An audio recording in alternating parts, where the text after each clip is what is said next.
Hey, I'm Ryan Reynolds. At Mint Mobile, we like to do the opposite of what Big Wireless does. They charge you a lot, we charge you a little. So naturally, when they announced they'd be raising their prices due to inflation, we decided to deflate our prices due to not hating you. That's right. We're cutting the price of Mint Unlimited from $30 a month to just $15 a month. Give it a try at mintmobile.com/switch. $45 upfront payment equivalent to $15 per month. New customers on first 3-month plan only. Taxes and fees extra. Speed slower above 40 gigabytes. See details.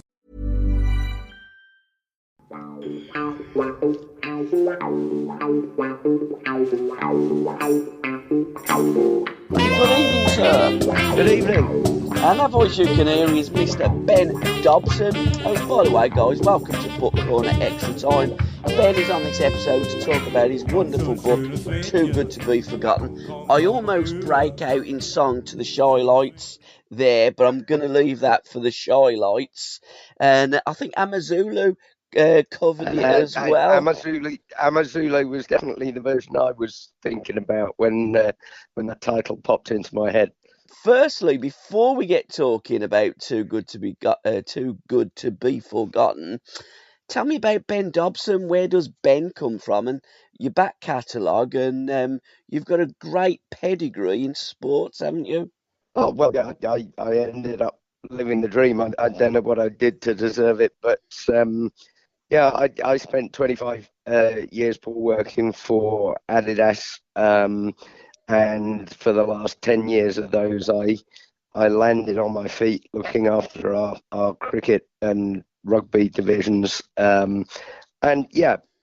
basically got into all sorts of places. I probably my own sporting prowess should never have allowed me anywhere near, and to a load of people who otherwise would have remained distant heroes, and never took that for granted. It was absolutely fantastic. But when I came to leave there, I'd always had books in my head, and when I left Adidas at the end of COVID, a combination of lockdown and garden leave at the same time, my wife took one look at me and said, "You haven't got an excuse not to write that anymore, have you?" So that was it. I was, I had a gun to my head from that point. But I've been very lucky. If somebody had told me when I was 7 years old, the first time I turned up in the Milton Road car park at the Dell, that I'd spend my life in sport, I'd have bitten my hands off.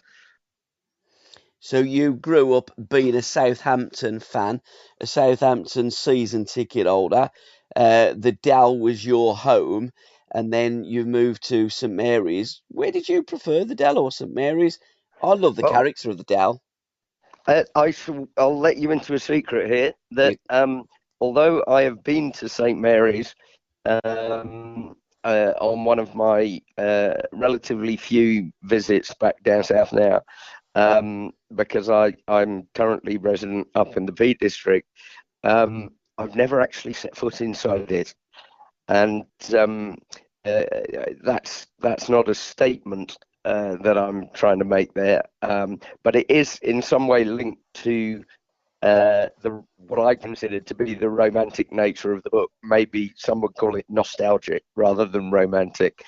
The Dell was my youth, and that's what I grew up with. That was the soul of the club that I know and love.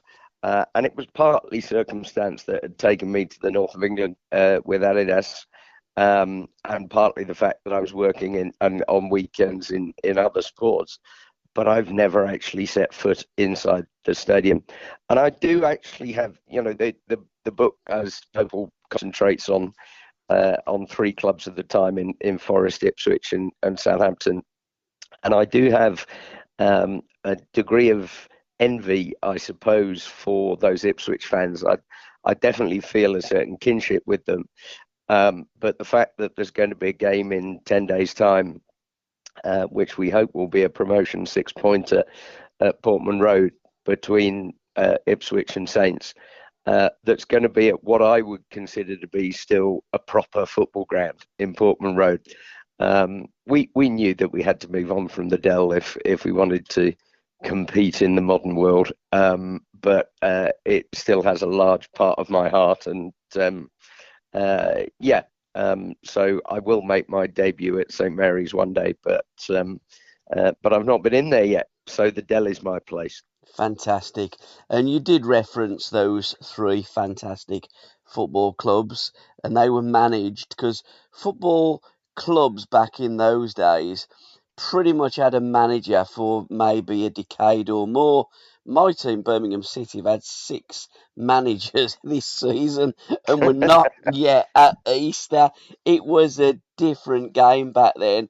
It was still the same rules. You still try and score goals. There's still 11 aside. But yeah, the nostalgia, the romance was all there in abundance. Mr. Clough went into Nottingham Forest when they were really in the basements of what now is the Championship. Mr. Robson had left Fulham, or as Malcolm would say, really forced out of Fulham. That is the great Super Malcolm MacDonald. And Lawrie was there at Saints. Think he was manager at, or he certainly got something to do with Doncaster Rovers, hadn't he? But he was a former Coldstream guard, wasn't he, Lawrie? He was indeed, and the thing that people maybe forget. It's funny that you referenced the Birmingham having the 6 managers.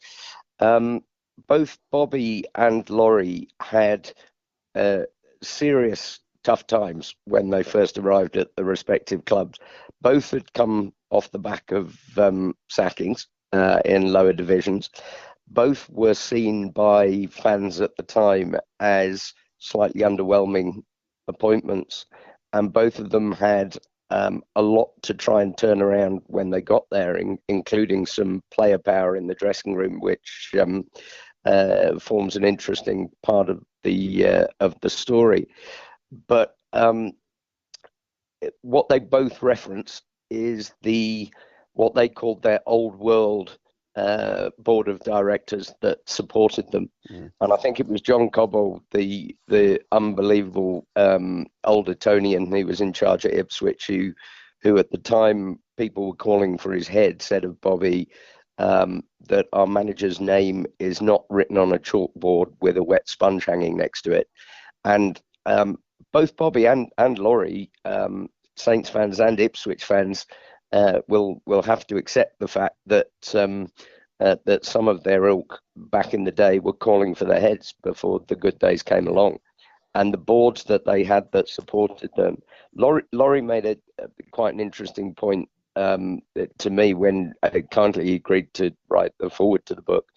But he said, I had this group of old world directors at Southampton who were true gentlemen, but the difference between then and now is that they were rich people, they were successful people, they had enough money to support the club, but they were local business people who gave something to the community and were part of that community.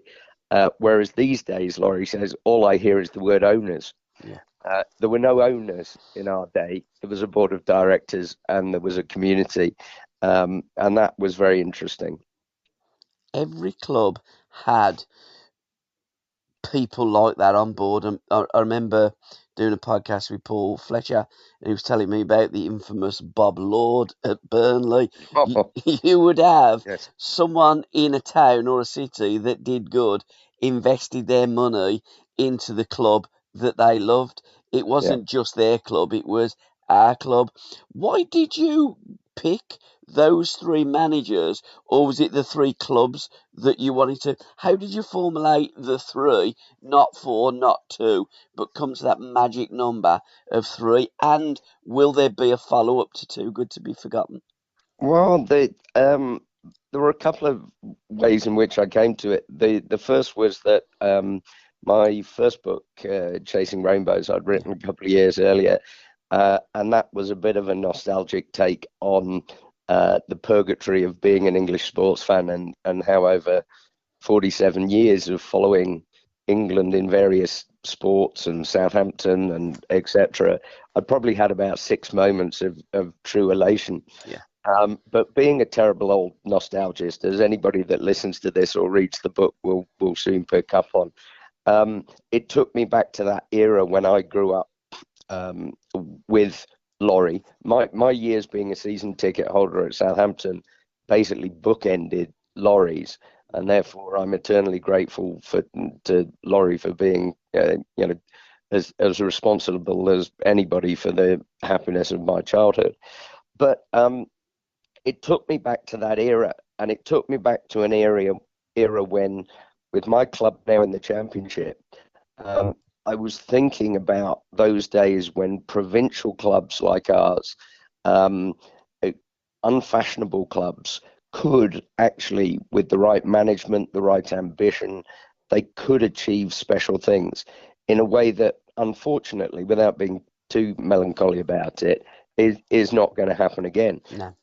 At the same time, I read a book by Leo Moynihan and Johnny Owen called The Three Kings, which I'm sure you'll be aware of. Yeah, I interviewed both of them for it. Yeah. Really enjoyed it.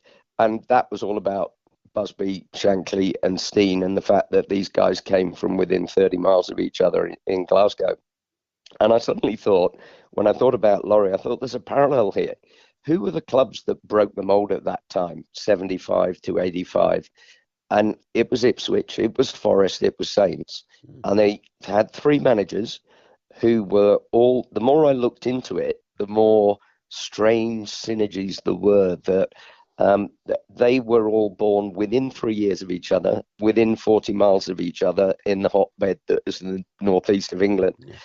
And the upbringings they had in the austere 1930s, the pre-war years, and the family and the values that came with that sort of northeastern upbringing, that never left them. And it became part of their management, part of what people called their genius of management of men. And the more I looked at it, the more beautiful little comparisons there were. So that's where it started from, even to the point, although the book is not meant to be about the results as such, it's more about what happened to the communities. But if you take a look, I think I mentioned it in the book, that if you take a look at the respective records of those managers at those three specific clubs, they are incredibly preposterously similar. That's why I think Paul, also, that at the back end of the book I make an author's note to say, look, I get Watford and I get Graham Taylor, and they were marvellous for a period in this time. When I say that it can't happen again, people may say Leicester City. I'll say to them, that's great, and it was one of the greatest sporting miracles of our time. If you want to wait for the next 5,000 to 1 outsider to win the Premier League, you'll be waiting a long time. But also the fact that what happened with these guys, it was the longevity of it. And Leicester City, bless them, within 18 months of winning that title, although they've had success since, N'Golo Kante, Riyad Mahrez, Ben Chilwell, Danny Drinkwater, Harry Maguire, all gone to supposedly bigger clubs. And that's the nature of the world these days. And I also, and I hate to mention the name in front of you, Paul, but I also recognise in that author's note, Aston Villa, genius in this period. Obviously, Ron Saunders was at Birmingham for a time as well. And I'm in no way, the book is not meant to ignore the achievements of those people from just off the A38 in winning a league title and a European Cup. But it didn't quite fit the narrative that I had of these three guys coming from the Northeast, being very, very personally close, particularly McMenemy and Robson and Clough, sorry. And what they did with those three clubs over a period of, it was 10 years, really, which won't happen again. And all built clubs. Now, let's go back to the 70s. Managers were given a little bit of money. You could go back to 60s and before that as well. Given a little bit of money by the board of directors to build sides, were given time, even up to the 90s with Sir Alex Ferguson, given time. Now, managers aren't given time. But when you look at Bobby Robson in particular, went on internationally and managed England at World Cups and also managed in foreign lands and spoke their languages. And Robson was one of those that has always been touted. I do hear that the Gareth Southgate's the most successful English manager since Ramsey. I don't subscribe to that because he's one bugger all. We haven't really been successful. I mean, if you're looking at successful, football was littered with successful managers I back in the don't 70s. I don't like to be too disrespectful, and I hope that he rams this down my throat with the Euros coming up. But I can't remember who it was that I heard say the other day that for all the semi-finals and the finals that have come up recently, there is still a feeling in some that that the England team is a Ferrari in the hands of a coach driver. Yeah. That some people will disagree, but I understand where that person was coming from. Well, Alan Hudson coined the name Safegate many years ago when we done, I think it was our World Cup diaries or the Euro diaries. Terry Curran, of course, my other podcast partner, Yeah. played for 2 out of those 3 managers. He didn't play for Bobby Robson, but he certainly played for Browne, and he Yeah. certainly played for Lawrie. And that 70s period, we had so many. Almost what you were saying, and it wasn't the haves and the have-nots. It was more provincial versus capital or big city clubs. I've wrote down here a few that could have won the league in the 70s. Sheffield United, Stoke City, Ipswich, Villa. Okay, Villa are from Birmingham, QPR are from London, Wolverhampton Wanderers, Forest, Derby, Newcastle. And then others, Leeds United, Man City, Man United, Everton, Liverpool, Spurs. Arsenal. That's pretty much the whole of the first division that Yeah. always had a chance of winning either a League Cup, an FA Cup, or the League Championship in old Yeah. money. That was just a fabulous decade, the 70s. Absolutely. And as I say, with one of the messages or takeouts of the book really is that, and one of the reasons I wrote it was that Too Good to Be Forgotten comes from the fact that I feel a slight sadness that won't happen again. It simply won't. As a Saints fan, and I don't want to lose my copyright, but there may be another book in this that the more people I talk to, whether they're Burnley fans this season or Norwich City fans for the past few seasons, I have a feeling, of course, you want your own side to be as successful as possible. There's a small part of me that would love Saints to finish at the top of the Championship this year, win the title, and then be the first side to ever politely decline the invitation to join the elite.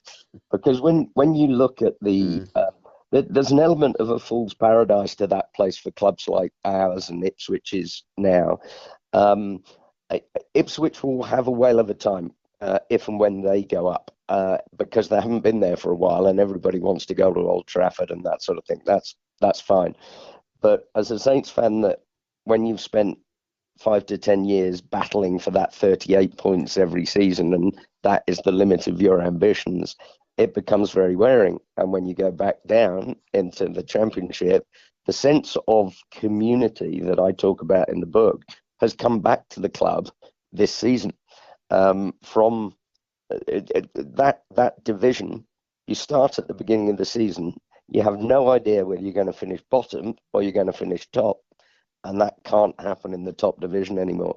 And if you actually look at the division as it is at the moment, it reads like a who's who of those sorts of clubs that you were just referencing there, Paul, in that provincial, whether it's a big city or whether it's a more provincial town or city, it's those clubs that I believe English football is all about. And you've got an Ipswich and a Norwich, Leicester and a Leeds and a Southampton, but you've got Coventry in there, and you've got Sheffield Wednesday, and you've got Sunderland, and you've got Stoke City, and just every week there is a game that stirs the memories. And sometimes I feel like there's a few fans out there now that need to be careful what they wish for. A year in the Premier League's quite fun. 5 years is not so much fun, and that's a problem for the game. Absolutely. And another thing that Brian Howard Clough did was the last football manager to take a team up from the second division and win it in the first season. Yeah. And then went on and won double European Cups. So Clough and Nottingham Forest have won the European Cup more times than they've actually won the Football League Championship. But again, in the olden days, when you got into Europe, there was 3 cups like there is today. But you had to win your league, you had to win your cup, or finish in the top 6. Very, very different days. But again, that achievement from Forest and Clough, that will never be forgotten as well. No, absolutely. I think I quote Viv Anderson in the book saying that what he did there, coming up and winning it straight off the bat, will never happen again. And it's very dangerous to say never, but we all know what he means, because there is a glass ceiling there now, and everybody's definition of success at a club like my own, and even at clubs like Forest and Ipswich, the definition of success has been altered, which is a shame, because someone is artificially putting a limit on your ambitions, which yes, it is a shame. But when you look at what I think, it was one of my favorite writers on sport and everything else, Duncan Hamilton. He referred to Forest when Clough turned up as a rusting tugboat of a club. And that's pretty much what it was. And the reason, funnily enough, the reason I start the book with this element of sliding doors, there's 3 games that I refer to that all happened within a very short period of time, each in very unremarkable settings, unremarkable it seemed games at the time.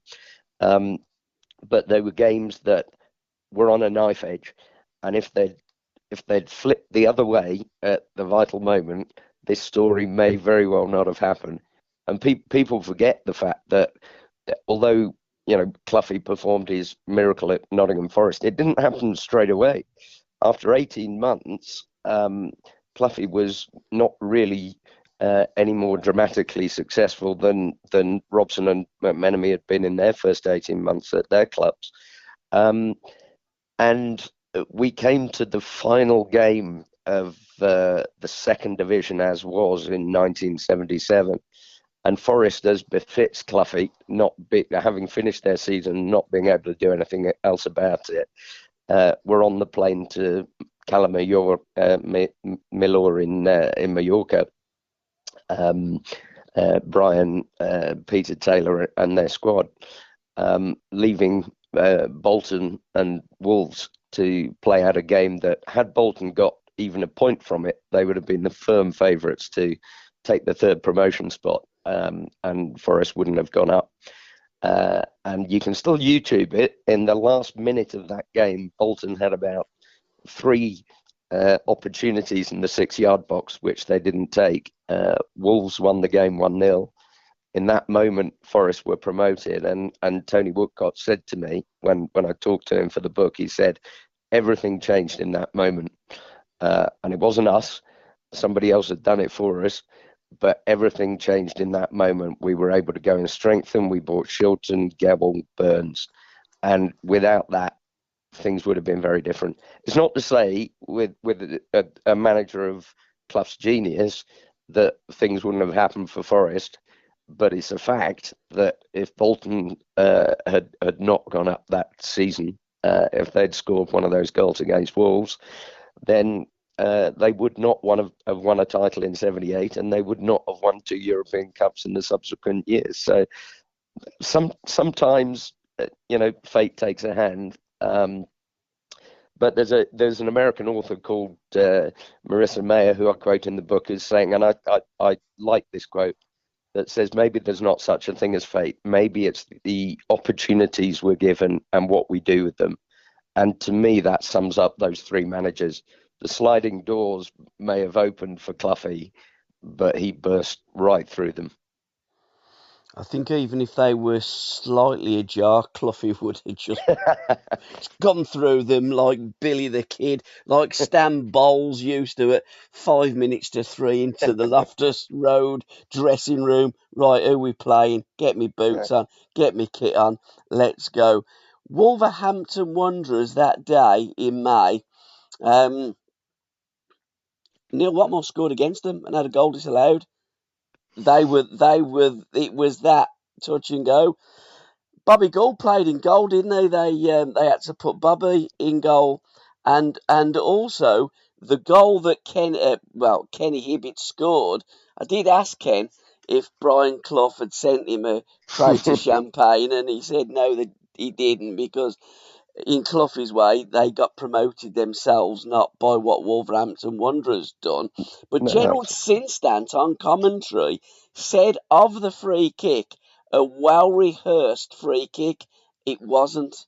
Kenny Hibbett inadvertently put his studs on the ball that made the ball live. Willie Carr then literally had to improvise and went to play the ball and just jock it off a little bit as the players of Bolton come towards him. He then flicked it up, chipped it up, and Kenny had a volley that just about nestled in by the goal post. But again, me and Alan do a podcast, My Life, My Music, and we always touch upon those if only moments. Some people call them sliding doors. You can also call them if only. If yes, only that ball didn't go in the net. You're absolutely right. They'd have still gone to Mallorca.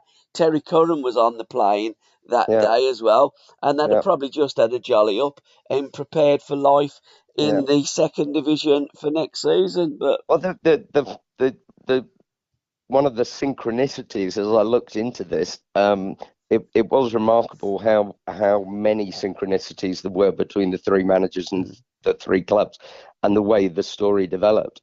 Um, there were similar moments all within 24 months of each other. So that was May 77, as you say. In January 1976, I was sat in the stands at Southampton, my first ever FA Cup game at the Dell, and Saints were going out to Villa at about 3 minutes to 4:45, in a fairly unremarkable way. And I think I say in the book that there was no sense of sort of violent disapproval, more one of resignation from the Saints fans that they'd gone out in the same way in the third round the year before. And here they were 1-0 down to a first division team. And then Hughie Fisher, of all people, one of the nicest men ever to pull on a Saints shirt, but also definitely one of Laurie's road sweepers rather than his violinists, tucked one in from about 25 yards past John Burry in injury time. And what was it? Something like 28 weeks later, Southampton were lifting the FA Cup. And similarly, in the year that Robson won the FA Cup with Ipswich, people forget that for all the fact that he'd built a side at Ipswich in the first half of the 70s, which were, I think they finished in the top 6 9 years out of 10. yeah. But he hadn't had any significant success, and Bobby wasn't happy with that. And he'd been there by the time they won the cup in 78. He'd been there 9 years, and he needed something. And what people will forget, I remembered obviously the Saints game. I also remembered the circumstances of Forest. Until I researched the book, I'd forgotten about the fact that, and it's still there on HTV, I think, somewhere on YouTube, that Ipswich in that cup run played an away game at Bristol Rovers in the fifth round. They were 2-1 down, not too long to go. Bobby Gould, who you previously mentioned, was playing for Rovers, and was put through and tucked the ball in the net, and the linesman erroneously put his flag up for offside, not realising that the ball had been played back off an Ipswich defender. And in injury time, Robin Turner, who'd never scored for Ipswich in his life before, managed to skew the ball onto the inside of a post, which then trickled over the line for a 2-2 draw. And again, 3 rounds later, Bobby's lifting the FA Cup. And these things are incredible moments. It's not meant to in any way decry what these managers achieve, but I think what it does show is that every one of us needs we need a little bit of good fortune on our side if you're going to achieve sustained success. There's a wonderful book called The Cup, written by Richard Whitehead, who's an Aston Villa supporter. And I asked him, why did you call it The Cup and not the FA Cup? And he said, I remember as a kid going to Villa Park in a replay against Southampton in 1976. And my dad said, whoever beats the Villa wins the cup. Southampton did that year. I mean, Jimmy Mack, what a player. The Bobby Stokes obviously scored the goal, but what a fantastic drop ball with backspin for Bobby Stokes. I asked Jim what was his better pass, to Bobby Stokes or to Mick Shannon in the first half, and he did say that they were both brilliant, but Mick wasn't as great a finisher as Bobby. Well, yeah, I mean, Jim was definitely one of Laurie's rascals, and there's a chapter in the book called Rascals and Villains, and that's no reference to Aston Villa in that case, but it was the fact that by their sheer power of personality, these guys weren't afraid of taking on the rough diamonds that other people were a little bit wary of. Yeah. And through honesty, trust, respect, getting something out of these guys that other people couldn't. And I remember I went down to chat. It was quite a surreal experience for me because he'd been, when I was 8 years old, this man had been the chap that had picked up the FA Cup for my side when I was 8 years old, Peter Rodrigues, the last man, incidentally, to pick it up from Her Majesty the Queen. But I went to see Peter, and Peter still lives in a suburb of Southampton, which is another strand to the story. And Peter said, "Look, when I finished, we were talking about Laurie's ability to manage those Stardust players, and he said, when I finished, I had a pub called the King Rufus, and we had a big picture behind the bar of the 76 Cup winning team. And I used to walk past that picture and look at it and think, how the hell did he manage that lot? But this was their supreme ability to be able to handle players of that ilk. And as I think Peter Osgood once said, who was one of his greatest success stories in that regard, he could take us old lags and he could squeeze the pips and get that bit of extra out of us. And that's a fascinating part of the tale, to be honest. And also, Oz was supposed to be joining Uddy and going to Stoke, but he did want to go and have a word with Lawrie, and clearly Lawrie and Mick Shannon and the boys persuaded the big man to join him there at the Dell rather than join Uddy at the Potteries. I think this Halloween, ghoul all out with Instacart. Whether you're hunting for the perfect costume, eyeing that giant bag of candy, or casting spells with eerie decor, we've got it all in one place. Download the Instacart app and get delivery in as fast as 30 minutes. Plus, enjoy $0 delivery fees on your first 3 orders. Offer valid for a limited time, minimum $10 per order, service fees, other fees, and additional terms apply. Instacart, bringing the store to your door this Halloween. Hey, I'm Ryan Reynolds. At Mint Mobile, we like to do the opposite of what Big Wireless does. They charge you a lot, we charge you a little. So naturally, when they announced they'd be raising their prices due to inflation, we decided to deflate our prices due to not hating you. That's right. We're cutting the price of Mint Unlimited from $30 a month to just $15 a month. Give it a try at mintmobile.com/switch. $45 upfront payment equivalent to $15 per month. New customers on first 3-month plan only. Taxes and fees extra. Speed slower above 40 gigabytes. See details.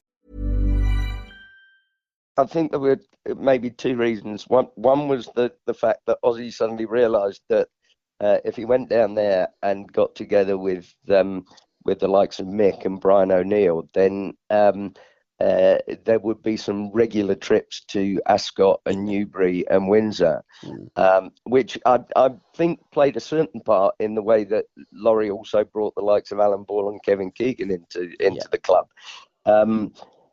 But the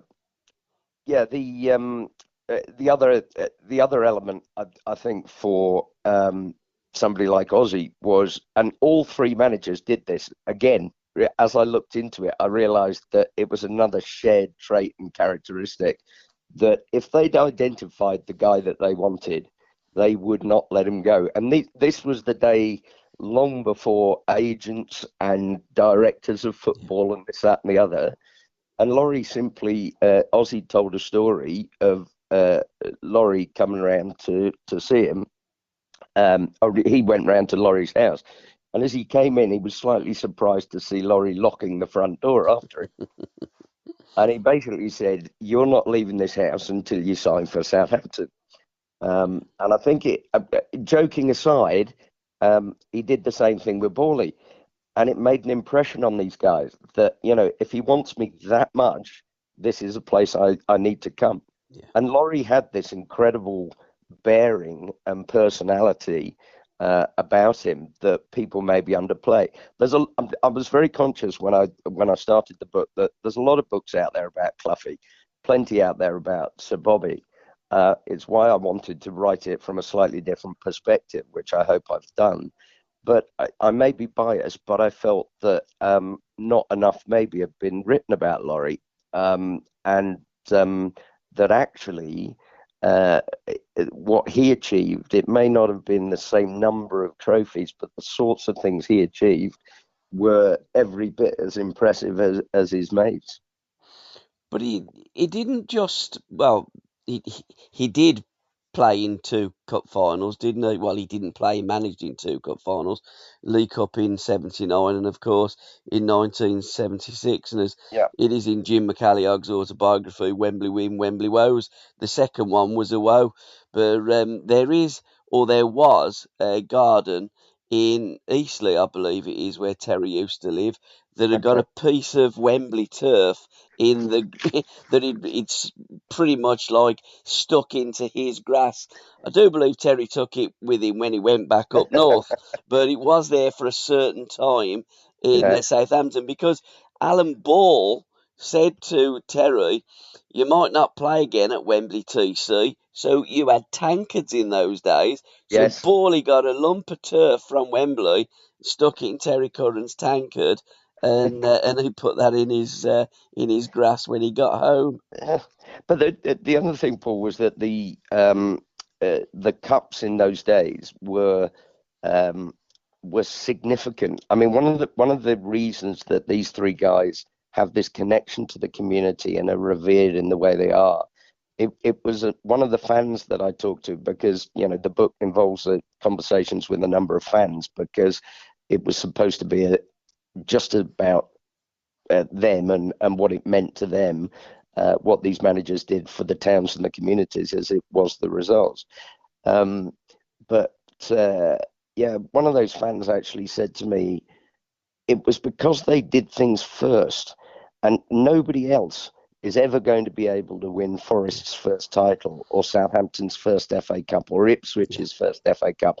And actually, John Walk said to me, he said, "I know that Bobby prefers the UEFA Cup because it was Europe and that sort of thing, but for me, my best ever trophy will be the FA Cup because it was the first thing." That's quite significant. Plus the fact that if you go back to the year that my team won it, in 76, even in 78 when Ipswich won it, it would be hard to explain to a generation now if they weren't there. But you ask any fan in 1976 or 78 whether they'd prefer to win the league title or the FA Cup, it was no contest. The FA Cup, with a little nod to the European Cup, I suppose, the FA Cup was, and the FA Cup final was, the single biggest global club game that you could get, and people don't realise that now, and that's why it was so special. And when you have 200,000 people crammed into Ipswich Town Centre or Southampton Civic Centre to welcome these teams home, that's massive, and it doesn't leave people. It's still, there is still a love in the city of Southampton for those days as a result. You're absolutely right, because the FA Cup was the greatest day in the football calendar. Okay, we didn't have live TV games like we have today. It was the FA Cup final. You would turn up, or you would have members of your family turn up. You'd have the bumper cans of ale in the front room. Everybody would be crowded around the television set. It was like you got the Grand National, like you got the England Scotland. The FA Cup was the biggest sporting occasion in the calendar, and of course, we followed the teams throughout their journey, literally on Grandstand or on World of Sport. Mm. They'd have a comedian on the coach. They'd have players' wives. They'd have different games. They might play FA Cup final. It's a knockout. It was a TV spectacle for us kids that remember watching that, just as much as in the school holidays, Champion the Wonder Horse and Skippy and programs like that. I mean, we're going to get put in jail for our level of nostalgia soon, I think. But I don't really apologise for it. Hence the title of the book. But they were very, very special days. And of course, the John O'Hare story in 1978 when Nottingham Forest beat Liverpool in the replay. I think it was at Old Trafford, wasn't it? Got an idea. John McGovern didn't play in that game, but John O'Hare was tripped outside the box by Tomo, and the referee gave a penalty. And Peter Taylor's answer, I thought, was one of the greatest bits of TV that I've ever seen. It wasn't a penalty. Well, it was. Well, we'll show you. Have a look. It was outside the box. You have a look in the paper. It says 1-0. It's a penalty. It's just brilliant. I mean, Clough and Taylor, what a double act they were. And really, one of them on their own, it wasn't the same. When they both got together, the magic happened. It says in the book, actually, that Tony Woodcock always said that John McGovern said to him that together they were special. Individually they were good. Yeah. Together they were unbeatable. Yeah. And the building of very good support staffs is also part of the skill. It was one of the ingredients in the recipe for success, and it was common to all three as well. Peter Taylor is the fated one, but Lawrie had Jim Clooney, Bobby in particular. When I talked to the Ipswich players at the time, they said that Ron Gray, the head of the scouting team, and Cyril Lee, who was Bobby's right-hand man, played every bit as much of a part. And I remember Brian Hamilton, who was obviously with Bobby, in Bobby's first really strong team. He said that he felt that Ron Gray was critical to the success as the chief scout because he was the eyes and ears. And if you look, Ipswich did it slightly differently in that the players that they brought in through Ron Gray, if you're a guy who's brought to the club George Burley, John Walk, Kevin Beattie, etc., Alan Brazil, then you're doing something right. And having that support staff is a management skill in itself, putting the right people in place. My favourite Cloughieism that I hadn't heard before, it's probably as old as the houses, but I hadn't heard it before until I was delving into the research for the book, was that I was looking into these guys' genius for man management that got referenced a lot, and people were talking about, Rodney Hogg, the Australian fast bowler's description of Mike Brearley, the England captain, as the bloke with a degree in people, and it was of that ilk, and I'm thinking, okay, I I found out that somebody had once asked Clough how important psychology was in football management, and he said, "Well, you go and ask Sigmund Freud how many European Cups he's won," which I thought was a classic Cloughieism. I mean, Clough was just the king of the. Well, he's a quote king, wasn't he? Well, yeah. You know, I mean, he was on every TV program back in the 70s as well. He was probably more of a maverick than the Mavericks.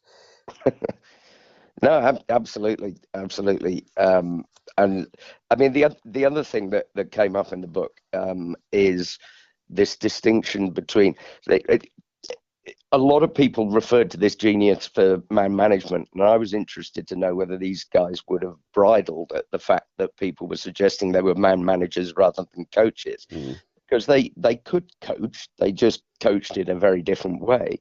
But Cloughie's take on coaching was what was the famous one when he said to a journalist once, "Me telling Roy McFarlane to get his hair cut. Now that's top quality coaching."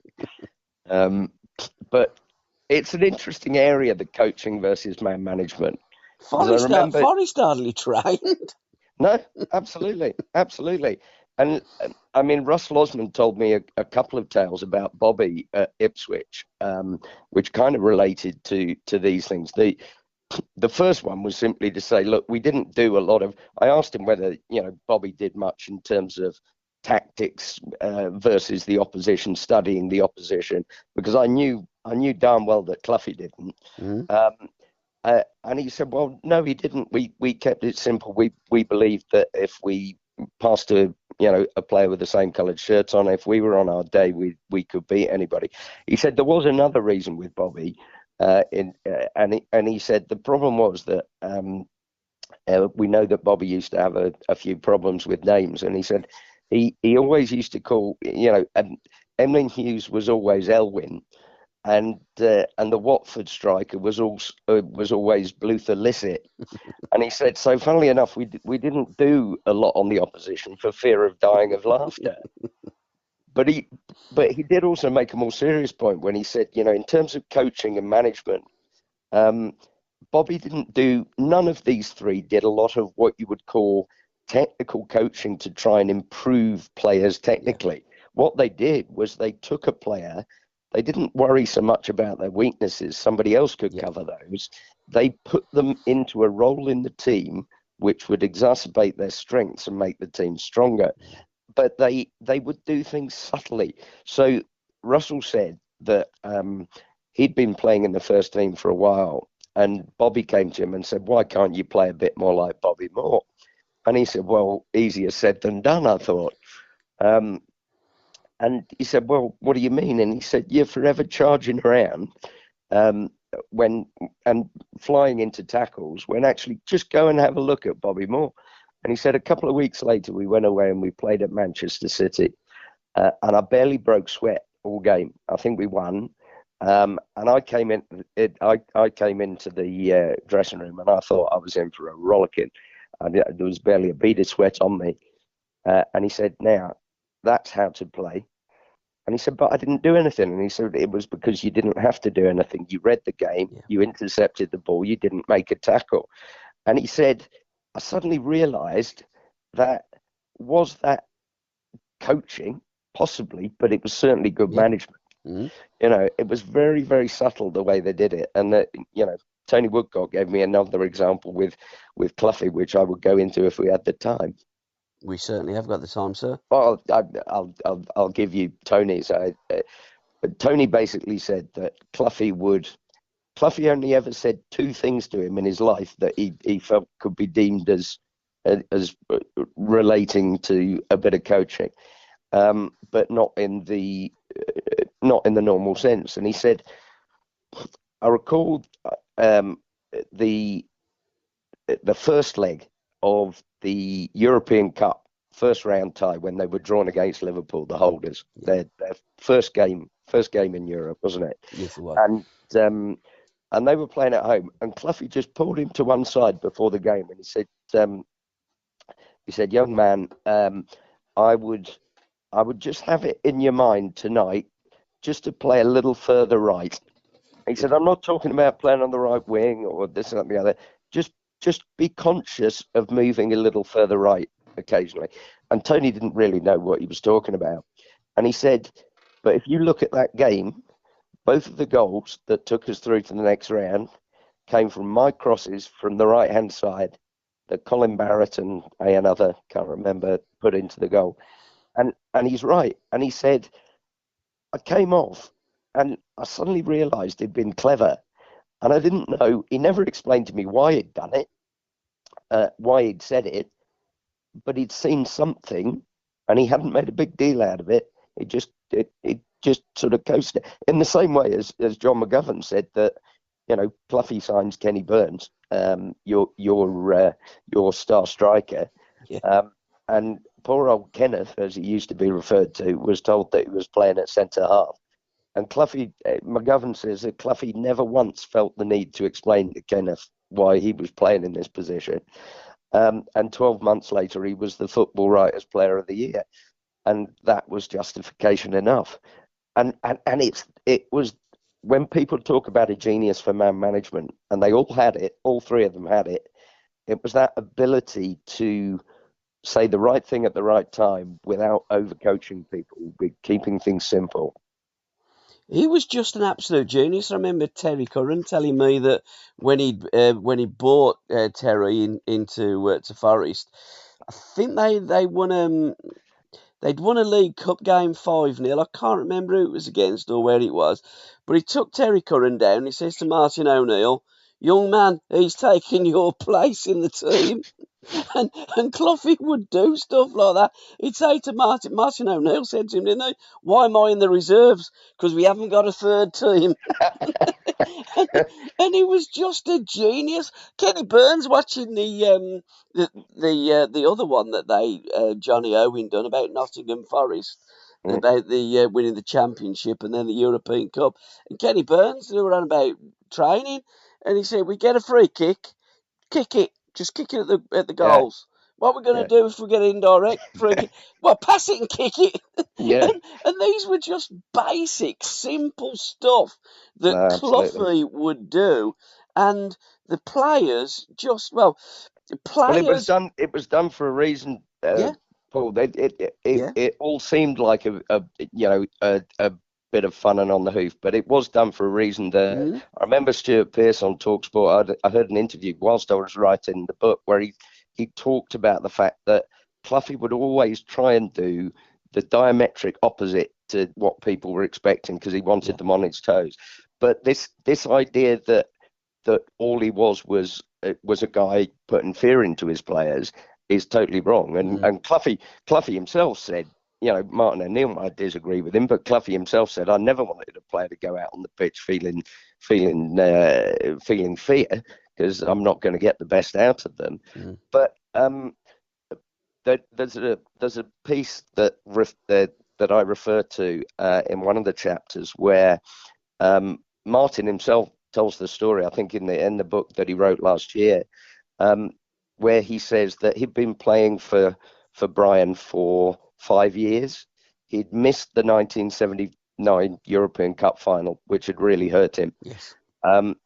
He played in the 1980 final, and I can't remember the exact circumstances, but Forest were struggling a bit tactically in half time in that game, and Martin O'Neill sat in the dressing room and basically offered to sacrifice himself and say, "Boss, if you need so and so to come on, and Clough turned around to him and said something along the lines of, "You're not coming off, you're playing out of your skin."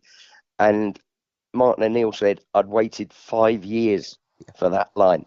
I'd played for this guy for 5 years, and it's the first time he'd given me a bit of praise. And I went back out onto that field absolutely electric." And that's how they did it. When people talk about a degree in people, they knew the right thing to say to the right person at the right time. And it was a bit like Ferguson with having slightly different rules for Cantona to to his class of '92.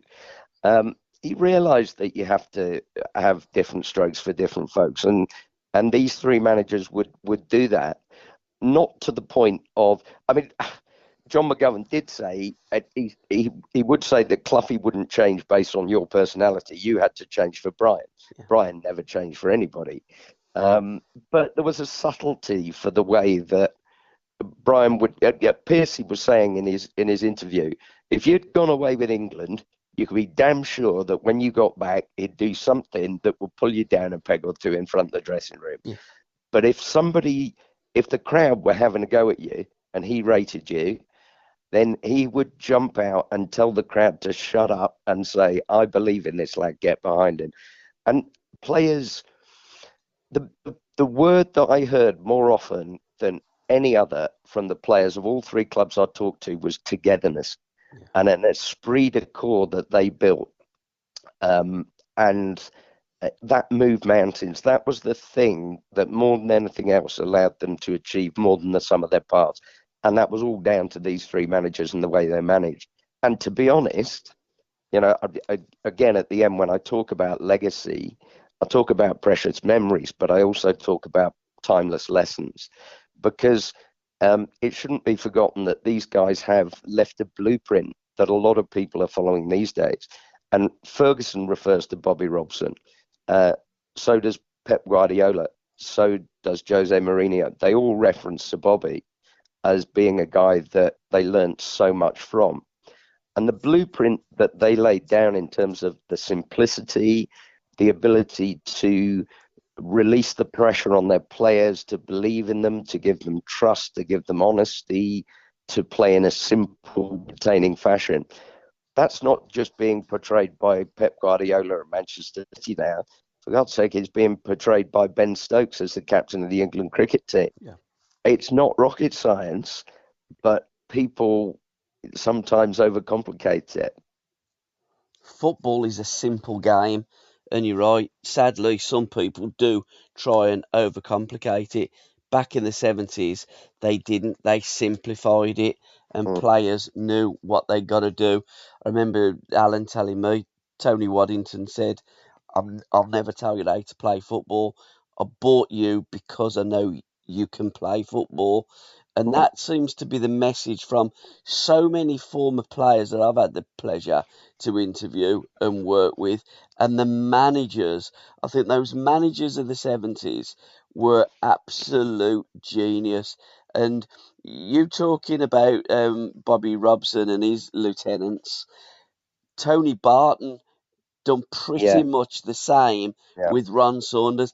Every player that played for Villa in the league and won the league and the European Cup was brought into the club by Tony Barton. Ron Saunders didn't even see Andy Gray play football. You know, it was Tony Barton. He brought all them players in. So you're absolutely spot on. Where you've got that genius of a manager, he's got his people around him, whether that be Shankly in the boot room or managers that had one or two with them, but they were a team all working on the same page with maybe 16, no more than 18 in the squad, and pretty much the same 11 was playing every week. Well, that's a very relevant point to how these teams evolved. Yeah. That Ipswich in particular, John Walker and Russell Osman would say, look, we all grew up through the youth team together. Yeah. And there's a chapter in the book, Turning the Tide, where all three managers and all three players of those clubs reference some of those quaint old anachronisms called the Texaco Cup and the Anglo-Scottish Cup. And the fact that Ipswich won the Texaco in 73 and Forest in 76 won the Anglo-Scottish, and in 74 Saints got the final of the Texaco. They said, all the players said, people poo-poo that stuff. That was really critical to our development. Yeah. And Russell Osman would say that by the time we got to the first team, we'd all grown up together. And we had a guy like Eric Gates who was playing in a role that nobody was playing at the time. I hate to say it, but it's what probably they would now call a false nine. Yeah, in the hole. Nobody was playing it at the time, and nobody knew what to do with him. But they all knew what he was doing. It was telepathic because they'd been playing with him since they were about 15 years old. And that's the way Bobby built it through his youth system. And yet there's a slight distinction there that Bobby relied slightly more on the youth system. Lawrie was incredibly proud of a legacy that he left to Southampton. He loved a fantastic youth system there. But Lawrie was more about bringing in the odd Stardust name like an Osgood or a Keegan to really lift the club and the players around him. Whereas Clough, I think what Clough was brilliant at was taking what he had, what he saw in front of him, and polishing it and making it brilliant where nobody else could see the talent, with the most obvious example of all time being John Robson. They all did it slightly differently, but they all built this spirit to the point where I remember Steve Williams saying to me when I talked to him about it, he said, people talk about how they managed the dressing room, and it would have been absolute anathema to any one of those managers, like Fergie after them. This talk of the managers lost the dressing room. Well, they would not be having any of that. But Steve Williams said that the way that Lawrie did it was he brought in the Osgoods and those sorts of guys, and the dressing room ran itself. Yep. 100%. They didn't need to be in there cracking the whip, because whatever Ozzy and Mick and Browne and Neil and co might get up to, if as a young player coming through, and Steve was perfectly self-aware enough to say, look, I was a bit of a cockney coming through, and you would just get pulled to one side long before the manager got to you, and you get pulled into order. And he would say, if you're in a dressing room with Ted McDougall, Peter Osgood, Mick Shannon, these guys, and Jim McCalliog, first of all, you're not going to step out of line. But secondly, if you don't learn from those people, you're an idiot. And that's how Lawrie did it. He would bring in, but they weren't, when we talk about rascals and villains, he loved his rascals, the Aussies of this world, but they weren't what he would term villains. So they weren't terrorists in the dressing room. And what people don't realise, with the reputation Aussie had for, a good time and that sort of thing, everyone I talked about Aussie being an absolute diamond in the dressing room, who grew the club, grew the team. The team wouldn't have had the confidence to win the FA Cup with Aussie in that dressing room. But what they did was they spent a lot of time doing their due diligence for these players. And if anyone was what they called a villain or a shyster or a terrorist, they wouldn't have them anywhere near the dressing room.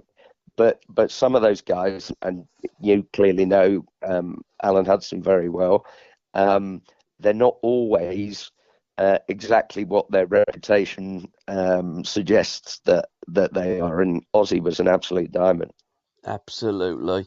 It has been a wonderful chat, education. I could go on another 2 hours, but we certainly could. Fortunately for everybody else, we don't have the time. But it's published by Pitch Publishing. It's out now, and I'm guessing it's another fantastic cover, designed by Duncan. Very possibly, yes. It is actually the chap at Pitch. We had a couple of conversations about it, because I wanted to make sure that the pictures on the front were definitely of the era. I didn't want a picture of Cloughy from Derby days or something like that. But Pitch have been absolutely fantastic with it. Can't speak highly enough. Cover's beautiful. And I still have a little bit of an imposter syndrome as an author, but when you're writing up something that's so dear to your heart, and as you can tell, we're both in the nerd end of the spectrum when it comes to football, I think, Paul, then it was a pleasure rather than a job of work to put the book together. And I just hope that other people get as much enjoyment out of it as I did putting together. Absolutely. And the easiest way that you can buy the book is either through Pitch or just go to Amazon. That's usually where I buy my books from. Well, there's Pitch, there's Amazon, and extremely gratifyingly for myself, we seem to be nationwide in Waterstones and one or two other places at the moment. So there's no excuse, Paul. There's no excuse for anybody to say they couldn't find it. Fantastic. And how can finally people link up with Ben Dobson? Facebook, Twitter, or X these days, Instagram? What's the easiest way that people can link up with you and say, Ben, I bought your book. What a great read. I've then gone on and bought Chasing Rainbows, another fantastic read. What's your next book and when's it out? So how can people do that? Yeah, I'm on those various channels at Ben Dobson 67. You'll find me if you type anything to do with Ben Dobson and 67 into a LinkedIn, an Instagram, a Facebook, a Twitter. There you will find me. And actually, to be honest, Paul, one of the most gratifying things about doing book one was that it does link you up with these people who you weren't expecting to have made a connection. They've been nice about the book. Funnily enough, one of the guys who completely unsolicited put a very nice review on Amazon for book one. Managed to get in touch with him through social media. He's become a friend, and he has now been one of the interviewees and the contributors as a lifelong Ipswich fan to book two. So these things are, I love building those connections. Absolutely. And guys, that's what social media is all about. It's social, it's connecting, and it's sharing the love of what we all love, football or sport. Fantastic. Perfect. Can I thank you so much for your time, Ben? All the very best for the future. I hope there wasn't too much football diarrhea, but I think when we both get going on football, we share that passion and that nostalgia, don't we? So hopefully it'll work out as a podcast. Absolutely. Those were the days, my friend. All the best. We should stay in touch. Cheers, pal. Definitely will. Cheers. Thanks, Ben, and thanks for listening, guys. Thank you. Bye for now. Bye-bye.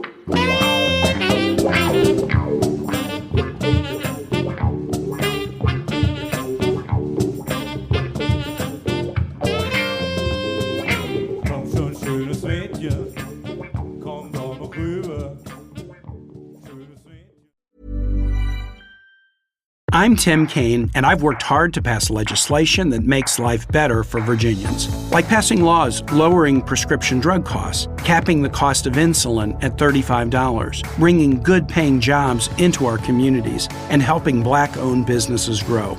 In good times and in tough times, Virginians stand up and stand together. Will you join me? Together, we can keep delivering for Virginia. I'm Tim Kaine, candidate for U.S. Senate, and I approve this message. Paid for by Kaine for Virginia.